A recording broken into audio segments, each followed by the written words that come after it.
Hello, it's Sabrina from the Gombe family, and today we are going to talk about my dreams and goals for our family for the next year to 2 years of life here in Kenya.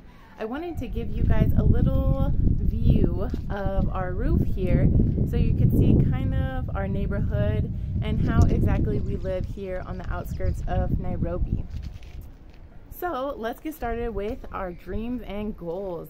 So currently I am here with our 2 daughters at our apartment in Nairobi without my husband, because my husband is in the village because unfortunately his grandma recently died, and so he is dealing with the arrangements for that. So I have had a lot of time to just think, be with my thoughts. So I have come up with a lot of new plans for us for the future. And because we have decided that we are moving in the middle of next year back to the village, I have decided that there are a few things that I want to do to make my life more fulfilling. So there are 3 main things I want to talk about today. The first is learning Giriama or Swahili, which Giriama is my husband's mother tongue, and then Swahili is the main language here in Kenya. So I choose Giriama firstly because in the village that is the main language that is spoken, and because I am going to be taught by my mother-in-law. So I have come up with this plan that me and the girls are going to go to my mother-in-law's house in the village every day, because we are going to be living in the town that's right next to the village. And every morning we will go there, and my husband is looking for a job, so most likely he will find work once we move over there. So he will go to work every day and we will go to the village, and I will cook with her, clean with her, do laundry with her, do all the things that she does in her daily life. And the good part is she doesn't speak English, which is what I want, because I don't want somebody translating for me or making it easier for me. I want to learn with full immersion. So my daughters will be playing with their cousins, with the kids around the village, and when the kids are at school, then my daughters will be doing their homeschooling on their individual devices. So that is the first aspect of this dream that I wanted to talk about, learning Giriama. I want to make sure that I am as fluent as possible and that I can communicate with anyone in the village who doesn't speak English. And there is a specific reason that I want to do that. So let's talk about my dream number 2. Dream number 2 is I want to be able to assist the midwives in the village. I have been looking at a lot of videos of natural birth and home birth because we are trying to have a baby soon, or trying hopefully soon, and I want to be able to have a home birth because I am not as confident in the Kenyan medical system as I am with the American medical system. So I would rather not risk the epidural situation, which I got with when I had Safari. So looking up all of this material to make me more comfortable with having a home birth, a natural birth, has made me think women in the village do this all the time, you know, like they don't have money to go to the hospital or to a clinic, so they just use like a midwife, which is usually an older woman in the village, and she comes to your home and helps you naturally deliver your baby. So after researching all of these different things, I was like, well, I think getting a Doppler, like the machine that allows you to listen to the baby's heartbeat, I wanted to get that for myself. And then I was like, if I get that for myself, I could help a midwife in the village by using that on the pregnant women.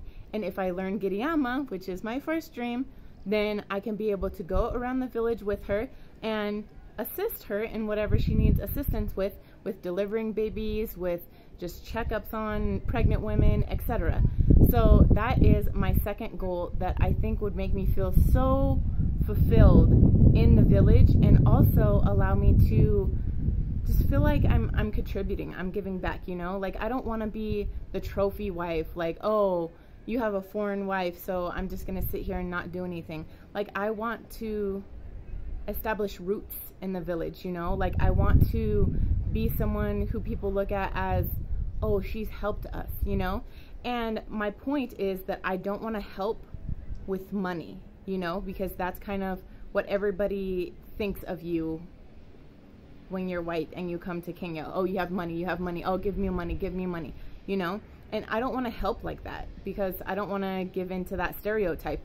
I want to help in the way of doing good for the people in the village, which is helping with delivery, since almost every woman in the village has a baby. You know, you get married and you're trying to get pregnant immediately. You know, most people in the village have never even heard of or used any type of contraception. They just get pregnant when they get pregnant. They have babies when they have babies, you know. So that is one of the things that I really want to accomplish when we go back to the village. So the third dream that I have kind of like sprouted when we went to an orphanage recently with our family and a bunch of the other people in the Vitiligo group, and they asked me like how I wanted to help, right? Because there was people like helping prepare the food, there was people doing different things to help out around the orphanage, and he was giving me a list of different options, and then he said people are cutting hair, and I was like, yeah, I could do that, you know. Like I'm growing my hair out now, but I used to shave my own hair, I used to shave Safari's hair, Georgina, and I still shave Shaha's hair. So I was like, I could do that. Yeah, that's what I want to do. And they kind of looked at me and I was like, I just shaved Shaha's hair yesterday, and I showed them his hair, right, because he had a hat on, and they were like, okay, you know. And so they got me set up with the clippers that they had, horrible clippers, right? But I shaved about 6 little boys' hairs. So that kind of like gave me so much inspiration, and I was just like, I can do this, you know, like this is something that I can do, and it'll make me feel fulfilled, and it'll help people in the orphanage or in the village that like don't have that 30 shillings, which is about 30 cents, right? But they don't have that to go get their hair cut. So they either go buy a razor blade and somebody like shaves their head with like just like a razor blade, like not like a razor blade on a razor or anything, just a razor blade, you know. And so I can help them in that sense. So it really motivated me to do that for people. And then when we were talking about moving back to the village, I was like, I can do that in the village, you know. So my mom sends us a package every so often, and in our next package I'm getting from Amazon another set of clippers, so I don't like destroy ours with doing people's hair all the time. And so that is my third dream, that I want to be able to cut little boys and girls, because girls shave their head in the village too, as well as adults if they need it. So let's talk about the issues that might arise in regards to these dreams, right? Somebody might think, Sabrina, how much are you going to charge for these services? And my answer is nothing. Sabrina, how are you going to make money then? So my goal is to make money eventually, I'm not rushing it, but eventually on YouTube. And I am going to document doing all of these things. So I'm going to document when many children come to my mother-in-law's house so that I can cut their hair. I'm going to document when I help deliver a baby, right? So that you guys can see how I am helping in the village. You know, I think that would be something that many people would want to see, how this foreign person is immersing herself in the culture and trying to do the best that I can to make things better for people here, you know?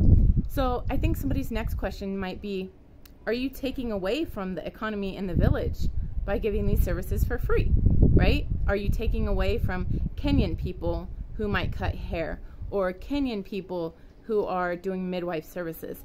And my answer to that is no. I definitely don't think I'm taking away from it, because I don't have, first of all, I don't have any intention to learn hairstyles, right? So if you want to go into the town that me and my family will be living in, and you want to go to an actual barber and get your hair cut and get a fade or whatever the case may be, you do that. You go spend the 30 cents, 50 cents to go get that done. But if you live in the village and your parents don't have that 30 or 50 cents to go get your hair cut, then you come to me and I will cut it for free you won't get a hairstyle, but your hair will be cut. When these children go to school, they are not allowed to have their hair long by any means. So they don't want to get in trouble at school.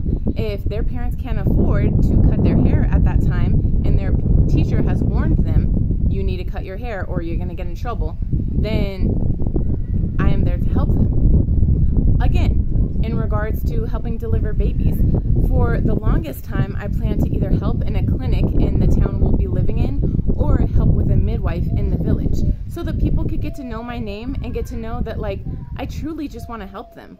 I don't want anything from them. I don't need anything from them. I just want to help, you know? And in the village, there's no billboards, there's no posters, there's no smartphones for the most part. So people are literally just hearing about things word of mouth. So when people see me at the clinic or see me with the midwife and then they hear me speak Giriama, they're going to be like, oh, okay, this girl can help, you know? When they see that, like, my family is established here and I have been married to a Kenyan man for a year, 2 years, they will feel more comfortable being around me and allowing me to help them. And then once they're comfortable, they will tell their friends and they will tell their friends, etc. So that is my goals for what I want in the future to make my life more fulfilling here. Because currently, yes, I've only been here 7 or 8 months, but I don't feel fulfilled. I feel like I am just stagnant. I don't have a job right now. We are living in Nairobi. We don't have many friends or a sense of community here. It's kind of just me, Shaha, and our 2 daughters. So I want to make sure that we have more of a reason for getting up in the morning, more of a reason for living in the village and helping people understand how we live and why we live this way. So a little side note, I am in a group on Facebook and I posted something about the way that we live and how medical services are different here or something along those lines, and somebody immediately responded or commented and was like, I don't understand why anyone would live like that. Is it not an option for you to move back to the US? And I looked at that comment and I was just like, I don't even know how to respond to that. And then I was like, you know what? I think that people in this group will respond for me. And sure enough, they did. And they were just like, don't be ignorant. Like, you have no idea what her situation is. If she just wants to live a simple life, or if her family can't, like, feasibly move back to the United States right now, like, you don't know her situation, you know? So that kind of, like, fueled my fire in a positive way. I want to show people that we live this way because we want to. We don't want to go to the United States and have to, like, keep up with the Joneses and the rat race and all of that stuff. We want to live a simple life. We want to help people, and we want to show the world through our YouTube channel that living a different way is not wrong. It's not less than another person. It's just different. And that's what we intend to show through this YouTube channel. So thank you guys so much for listening to my future dreams, and I would love to hear your guys' opinions and comments in the comment section down below about what you think about my dreams and any issues I might encounter and how you think it will go. So please let me know. Please leave a thumbs up down below, and I will see you guys soon in our next video. Bye!